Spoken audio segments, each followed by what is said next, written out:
Hey guys, my name is Robert Watson. I'm going to talk about my internship at Spire Institute. It was a summer internship for sports performance or strength conditioning.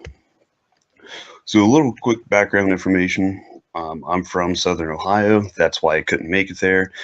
Travel expenses are huge. I just got married as well. I planned on being there, but it just wasn't going to happen this year.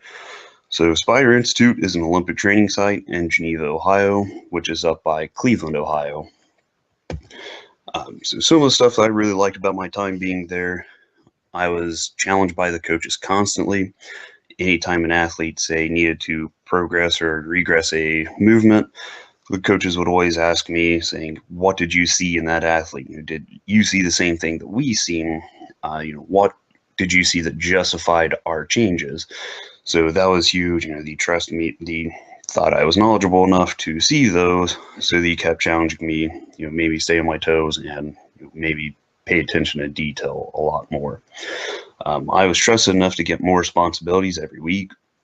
First week there, I didn't do much. Just learning the system and how they did stuff. After that, I was actually in charge of a group Monday, Wednesday, Friday. They would come in. I would lead their warm-ups and supervise their weight room sessions as well. Make sure, they were doing everything correct. And every week, I would supervise a warm-up here and a weight room session there, etc. Some of the stuff that I didn't like, as you can see, Spire Institute is huge, and that led to very bad communication. Wi-Fi was terrible. There was no landlines, etc., which led to very long days. If a group canceled, no one would tell us since we were on one side of the building and everyone else was on the other. So I was pulling 11, 12-hour days. United Cisco, I got down my hours very quick. I was down to like 2.5 weeks. I ended up staying there for 6 weeks, though. So some of the stuff that I learned while I was there is definitely FMS and correctives. I had a pretty good handle on FMS when I graduated, but I kind of got thrown in the fire for FMS as well. My first week there, I tested a few people. There was a slight learning curve because they do FMS slightly different. So instead of just scoring 0 through 3 like most people would, they have a sheet of paper that is more detailed. So instead of just looking at an athlete, you could see one thing and automatically say, "Oh, well, that's a 2." Well, we didn't do it quite that way.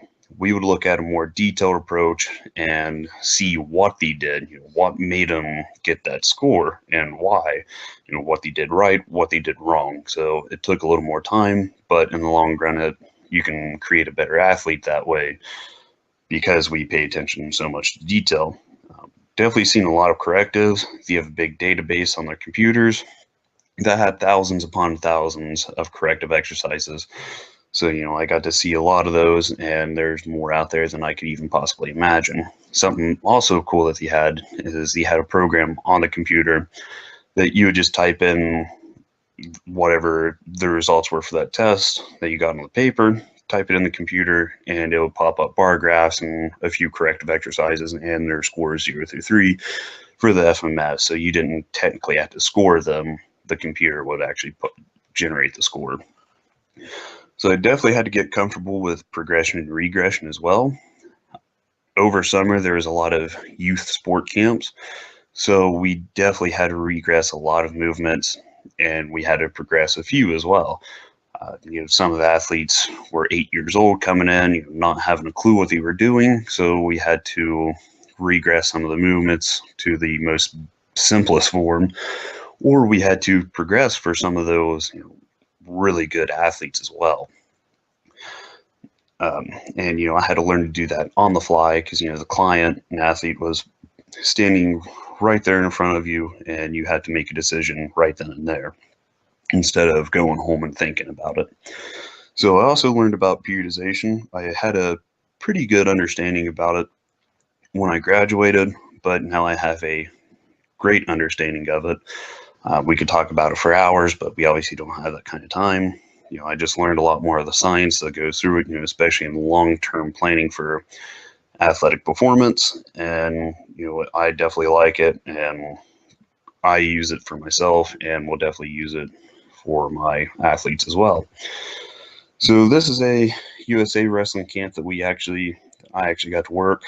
I'm in the back right corner. Everyone that you see in this picture is a state level champion or above in wrestling. There were a couple junior world champions there for their weight classes. So that was a very cool experience getting to work. This is where I got thrown in the fire. We had to test 50 kids for FMS. So that was a very stressful time, and also very cool getting to talk with some of these athletes as well. I also got to work the Urban Meyer football camp. We had 460 youth athletes there. Spire Performance, which is the department that I worked in, was in charge of all the warm-ups. So I had to walk around, obviously 460 athletes. Hardly anyone can monitor that. So we had about 20 coaches walking up and down lines of athletes and correcting them. So here's just a quick picture of some of the coaches and athletes there as well. One of the one in the middle with the sleeveless shirt, he actually swam in 2016 Olympics. So real quick, some advice for internship and just life in general as well. I'm definitely not going to be the first person to say this, and not the last person that says this as well. Get out of your comfort zone. Anyone who knows me knows I can be very quiet and shy, especially when you first meet me.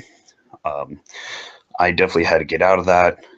I've always heard about that coach-athlete relationship, and I had to walk up to strangers, all the youth athletes, and start talking with them, see what sport they played, so we get established that athlete and coach relationship. So they'll respect me that much more. They'll listen to me, and they'll look at me as a supervisor figure, or however you want to word that, and they'll respect my decisions and stuff. So definitely take notes and ask questions. My outlook is, if you don't ask the question, it's always wrong and it's always no.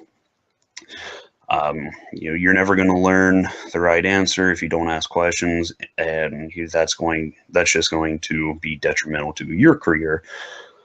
Definitely take notes. If you're pulling 11, 12 hours days like I did, you're not going to remember what happened at 9 o'clock in the morning when it's 10 o'clock at night and you're trying to write your journals and go to bed.